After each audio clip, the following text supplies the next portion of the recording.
Halo, halo, apa kabar Anda semua? Kembali berjumpa dengan saya sebenarnya dan Bung Rocky Gerung di Rocky Gerung Official Forum News Network. Bung Rocky, kita mesti mengucapkan selamat dulu ke sana, ke mana? Ke Brazil, karena Lula da Silva itu kembali lagi terpilih menjadi presiden. Ini mengejutkan dan saya kira sebenarnya ini bisa dicontoh oleh Pak Jokowi kalau mau jadi presiden lagi, gitu ya.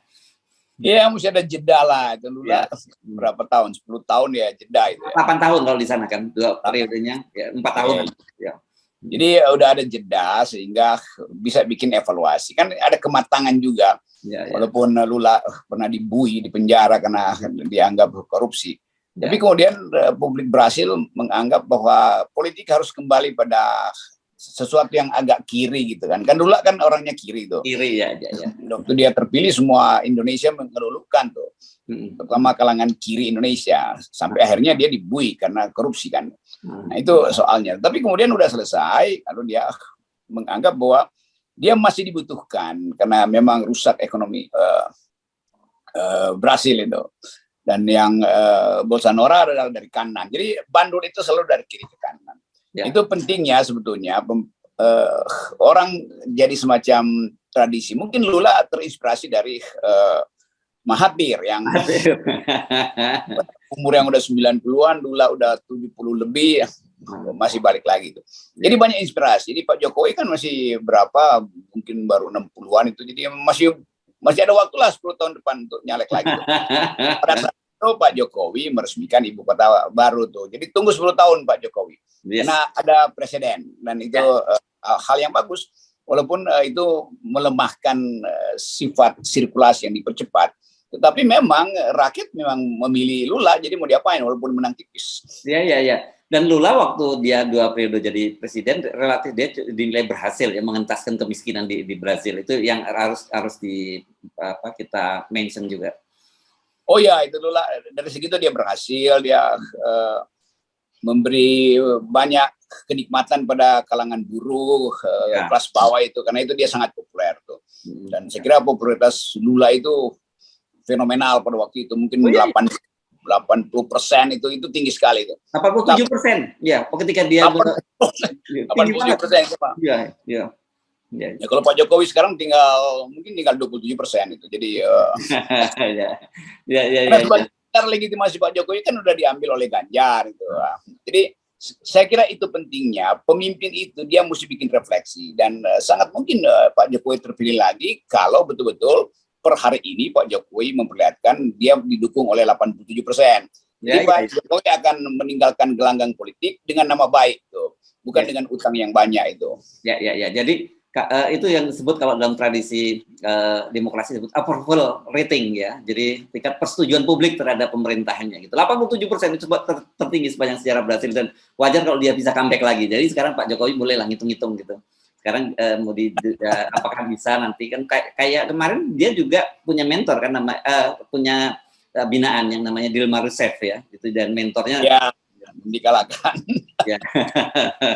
Dan dia Pak Jokowi mungkin lagi bersiap-siap untuk mengikuti jejak Lula dengan harus ada partai. Iya betul. Sebetulnya kalau Pak Jokowi ikut di dalam pencalonan atau mungkin KLB PDIP supaya dipercepatlah peralihan kekuasaan.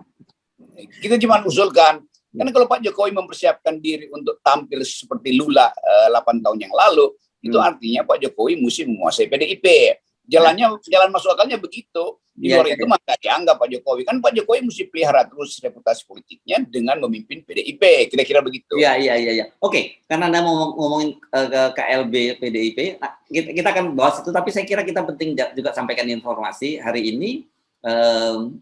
Azhar Aziz tentu saja rekan Anda dan itu juga akan kembali diperiksa ya di Polda Metro Jaya. Padahal kasusnya ini sudah mengendap sejak bulan Maret, tiba-tiba diperiksa yang kedua kali ini. Ada apa nih, Bung Rocky? Saya kira Pak Luhut pun udah lupa kasus itu. Tapi karena dia ada di catatan polisi, mungkin lawyernya ingetin Pak Luhut tuh, pengacaranya Pak Luhut itu masih ada loh soal Haris. Pak Luhut mungkin ya udah terserah kalian lah, kira-kira begitu kan. Karena sebetulnya udah nggak penting lah soal-soal seperti itu. Tapi ya mungkin argonya lawyer itu masih jalan, jadi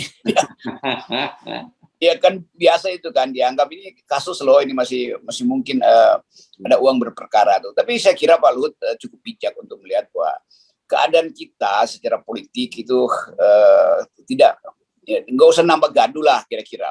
Dan mungkin aja sebetulnya ini upaya terakhir untuk memperlihatkan bahwa proses hukum berlangsung, karena itu Fathia dan Haris akan diperiksa, tapi kemudian akan diselesaikan supaya nggak berlanjut. Gitu. Kira-kira begitu. Tapi kalaupun berlanjut, saya kira orang semacam Haris dan Fathia itu nggak pernah ada rasa mundurnya tuh. Kan dia bagian dari alam pikiran milenials yang menginginkan ada keterbukaan soal ekstraktif industri. Fathia dan Haris juga ada dalam jaringan masyarakat sipil internasional yang membackup kasus ini dari awal.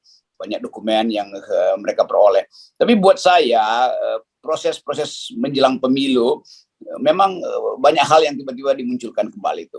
Sama di beberapa calon presiden dimunculkan kembali kasus-kasus lamanya. Kalau Fathia dan Haris bukan pasangan presiden dan calon presiden. Ya, saya kira kan pernah kita bahas juga dan saya sampaikan sebenarnya nggak ada manfaatnya juga kalau Pak Luhut ini meneruskan kasus itu. Seperti saya sebutkan, Pak Luhut ini kan sekarang dekat sama orang dengan Pak Jokowi dan pasti boleh belajar soal filsafat Jawa. Saya pernah sebutkan di sini kan misalnya yang dalam orang Jawa itu katanya menang ora kondang, kalah malah wirang. Artinya itu kalau toh menang itu nggak akan terkenal, nggak nambah terkenal. Kalau kalah malah malu itu sebenarnya. Jadi ya sebenarnya bagusnya untuk apa diteruskan kasus semacam ini gitu. Itu ada catatan dunia tentang hal-hal yang menyangkut hubungan antara kekuasaan, pertumbuhan kapital dan eksploitasi sumber daya alam tuh. Dan itu sebetulnya akan dicatat di dunia tuh. Jadi kalau ini diteruskan justru akan membongkar banyak catatan tuh. Tapi udah kalau memang betul-betul kita mau fight habis-habisan demi keadilan ya udah nggak ada soal kan. Tapi di ujungnya itu urusan lawyer lah. Saya kira bagian-bagian kita nggak akan bela Haris karena Haris mampu bela diri sendiri. Juga kita tidak ingin memprovokasi lawyer Pak Luhut yang kemarin agak keliru memformulasikan kasus ini. Tetapi sebagai orang yang mengerti keadaan politik hari ini, saya kira kita mesti tahu bahwa sesuatu bisa terjadi dan itu bisa menyeret banyak soal tuh. Dan kalau itu berlangsung maka sebetulnya kita gembira karena akan ada keributan politik baru tuh. Oke. Itu tadi catatan kaki dari kita ya tentang Haris dan Fathia yang hari ini akan diperiksa kembali oleh Polda Metro Jaya. Kita balik lagi ke topik tadi, topik politik tadi. Anda menyinggung soal KLB dan ini ternyata jadi rame kemarin ya pernyataan dari relawan Ganjar gitu, dan kita sudah bisa menduga. Tapi kali ini Ganjar bukan menyatakan dia tidak kenal atau sopoiku, tapi dia malah sekarang lebih keras lagi, dia menyatakannya ada penumpang gelap gitu yang mencoba mengacaukan internal PDIP dengan situasi semacam itu. Dan kata dia dan Pak Jokowi itu kader PDIP, dia paham aturan main, dan saya kira Pak Jokowi juga tidak ada pikiran untuk mengkudeta Ibu Mega. Tapi rupanya soal ini sangat mengganggu Pak Jokowi juga ya, soal mengkudeta ini ya. Sebetulnya bukan penumpang gelap, supir gelap yang ada tuh. Oh, supir gelap? Apa bedanya itu? Supir tembak itu kan. Supir tembak ya. Kan kalau Ganjar bilang ada penumpang gelap, kalau orang tanya supirnya siapa, kenapa menaikkan penumpang gelap, kan begitu kan. Dan memang kita semua ada di dalam kegelapan karena nggak jelas itu, PDIP nggak tahu siapa yang mau dicalonin. Pak Jokowi juga belum jelas-jelas amat apakah pro Ganjar atau mungkin Ganjar sekedar diselipkan untuk jadi semacam Trojan horse untuk masuk ke PDIP. Jadi tetap orang menduga bahwa Pak Jokowi punya maksud untuk menguasai PDIP itu. Maksud itu maksud yang biasa karena Pak Jokowi kan pemain politik yang membutuhkan organisasi politik, membutuhkan partai politik. Yang paling mudah adalah mengambil alih PDIP. Mengambil alih dalam pengertian tentu ikuti prosedur partai itu tuh. Kalau asal ambil alih itu namanya Muldoko syndrome, itu nggak boleh gitu kan. Jadi Ganjar sebetulnya terhimpit juga. Kalau kita lihat misalnya kenapa Ganjar bereaksi begitu keras ya, bukankah itu sesuatu yang realisme dalam politik tuh? Atau mungkin Ganjar juga lagi Atau sangat mungkin Pak Ganjar dan Pak Jokowi yang bersaing buat mengambil alih kedudukan Ibu Megawati itu, who knows gitu, soal-soal semacam ini. Jadi dalam situasi politik yang carut marut, semua orang bisa bikin analisis. Kan orang yang mengusulkan Pak Jokowi ambil alih aja PDIP justru untuk menyelamatkan partai itu misalnya, karena elektabilitasnya pasti turun tuh. Dan orang lain, orang kayak Ganjar merasa itu ada penumpang gelap loh. Ganjar sendiri penumpang gelap akhirnya kan, karena nggak jelas dia PDIP atau Jokowi. Kan kita mesti bedain sekarang antara PDIP dan Jokowi itu, karena dua-duanya bersaing kok. Jadi Pak Ganjar jangan berupaya jadi jembatan untuk mendamaikan Pak Jokowi dengan Ibu Mega tuh, karena dengan cara itu juga itu memecah belah lebih jauh, karena publik di bawah atau publik yang mantau dari luar tahu bahwa Pak Jokowi dan Ibu Mega itu lagi bersaing. Jadi nggak usah didamai-damaikan lah, itu hal yang biasa dalam politik itu. Ya, dan saya kira ini menunjukkan kepada kita Pak Jokowi meskipun dia sekarang sudah punya skoci yang bernama KIP, tetap saja Pak Jokowi melihat bahwa ya PDIP itu lebih jauh lebih sebagai kendaraan utamanya gitu ketimbang KIP gitu. Dan menurut saya kalau memang Pak Jokowi berhasil mengambil alih PDIP ini jauh lebih aman menggunakan KIP itu. Ya justru itu kan Pak Jokowi tahu bahwa PDIP itu udah matang itu. Kalau KIP kan setengah matang, akhirnya nggak masak-masak juga tuh. Jadi kalau Ganjar misalnya berpikir strategis, yang mungkin bagus juga ide itu Pak Jokowi jadi ketua PDIP, maka partai itu secara resmi mengusung Ganjar, kan lebih enak buat Ganjar sebetulnya kan. Jadi Ganjar juga ada dalam situasi psikologi yang ya antara oportunis tapi mau idealis juga kan. Itu orang baca bahwa Ganjar jelas-jelas saja mau oportunis atau mau idealis. Kalau mau idealis tunduk pada perintah Ibu Mega. Kalau mau oportunis mainkan relawan untuk bersaing dengan partai PDIP sendiri itu. Kan itu yang gampang betul kita lihat soal itu kan. Tapi itu hanya mungkin terjadi kalau PDIP mengalami juga kegamangan di dalam tuh. Setiap kali kita dengar keterangan dari Hasto itu pasti orang udah menganggap ini ada sesuatu yang nggak beres di PDIP. Kita tunggu Ibu Mega ngomong. Ibu Mega ngomong hal yang lain. Hasto ikuti lagi itu. Jadi dua blok yang sebetulnya bersaing di dalam kerapuhan itu. Ini persaingan dua blok rapuh. PDIP sangat rapuh sekarang. KIB sangat rapuh. Hubungan Jokowi dengan Ganjar juga rapuh kan. Kalau udah firm ya udah, Jokowi bilang udah mau PDIP mau apapun pokoknya Ganjar. Nanti kita carikan partai pendukungnya tuh. Kalau bisa diminta Nasdem lagi untuk deklarasikan Ganjar supaya Nasdem konsisten, masih ada stok di situ kan. Supaya Anies jadi bingung lagi tuh kira-kira.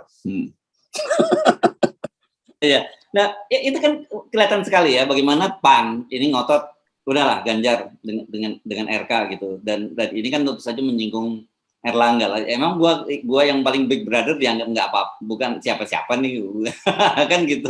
Sementara Pak Jokowi sendiri kelihatannya juga belum cukup firm melihat KIB ini. Makanya kemarin nyindir-nyindir di acara Golkar, ayo dong, jangan cuma rangkul-rangkulan aja. Kapan deklarasi kan begitu? Ini PAN kayak partai gede aja ngatur-ngatur KIB kan.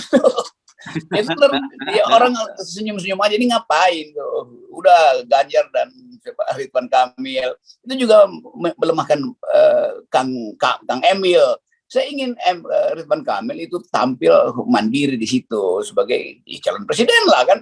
Ya masa dijadiin wakil presiden buat Ganjar itu juga ya apa poin itu kan, dua orang yang sama-sama tidak mampu untuk jadi leader akhirnya dua-dua jadi dealer kan itu intinya kan. Dan didilerkan pula oleh PAN itu kan lucu betul tuh. Nah PAN potensi untuk ditangkap KPK kok ngapain gitu. Jadi kan kita mesti baca semua itu dalam upaya memahami bahwa ini partai-partai kasakusuk karena takut dipasangin rompi orange kan, itu intinya tuh. Nah makanya itu saya lihat di satu sisi PAN maunya udah pokoknya tanpa dengan atau tanpa PDI maju terus Ganjar gitu di satu sisi. Tapi saya kira Pak Jokowi maupun Ganjar juga punya hitung-hitungan sendiri. Kalau tanpa PDIP misalnya ya berat lah gitu. Apalagi Jawa Tengah itu pasti akan dihadang oleh PDIP dan peluang Ganjar juga kecil untuk menang kalau tanpa dukungan dari Jawa Tengah. Iya kalau yang ngomong begitu pengamat nggak apa-apa lah itu. Tapi kalau yang ngomong politisi kayak Pak Bima Arya itu Ya orang menilai Anda apa itu dalam upaya itu kan. Ganjar juga pasti tersinggung. Ngapain disuruh-suruh hal yang dia udah tahu sendiri konsekuensinya kan. Jadi Ganjar bagaimanapun dia udah pemain yang canggih dan Pak Ganjar udah tahu kemana arahnya tuh. Dia mau dapat kepastian dari dua pihak tuh. PDIP dan Pak Jokowi itu. Padahal PDIP dan Pak Jokowi masih dalam ketegangan. Ganjar menunggu momentum itu. Nah ada orang datang tuh, udah Ganjar sama Ridwan Kamil aja. Ya apa poinnya di situ kan? Itu artinya dua-dua dijeblosin dong. Ridwan Kamil nggak dapat poin, Ganjar juga hancur. Jadi kira-kira itu tuh. Tapi ya udah kita FNN kan cuma menganalisis. Kita kan nggak bisa atur-atur. Ya. Ganjar sama Anies saja kira-kira begitu kan. Nggak mungkin kita bilang begitu tuh. Ya, jadi sekarang sebenarnya kita melihat dilemanya Ganjar itu masih berlanjut terus ya di tengah ketidakpastian. Dan makanya kemudian dia dengan keras menyebut ada penumpang gelap dan sebagainya gitu. Ya, itu nanti judulnya memang bagus hari ini nih. Dilema Ganjar tuh. Dilema Ganjar di tengah penumpang gelap. Iya tuh. Kalau soal penumpang gelap di mana-mana ada penumpang gelap, ngapain takut penumpang gelap? Kan tinggal justru diserahin ke apa namanya kepala stasiun, ini ada penumpang gelap nih. Kan gampang itu kan. Tapi dengan kata lain pasti Ganjar ditegur oleh kalangan senior PDIP. Anda mau main apa lagi nih kira-kira? Kenapa tiba-tiba ada yang meminta atas nama relawan Ganjar untuk mengkudeta PDIP? Itu pasti ditegur kan. Dan sangat mungkin juga itu semacam umpan dari PDIP sendiri itu mengetahui apa sebetulnya yang terjadi di dalam kawasan relawan Ganjar. Nah, Pak Jokowi juga pasti mulai merasa waduh ini ada permainan baru nih yang bisa menjebloskan dia. Intel Pak Jokowi juga beroperasi. Jadi ini sebetulnya memang ya politik itu memang ada di gorong-gorong gelap. Jadi kalau politiknya terang yang kita maksudkan 0%, nggak ada kasakusuk begini nih, mau penumpang gelap kayak penumpang terang setengah gelap, dia akan ada di depan cahaya terang 0%. Jadi kekonyolan ini yang mereka bikin sendiri. Ya. Sesuatu yang harusnya mudah dibikin sulit jadinya.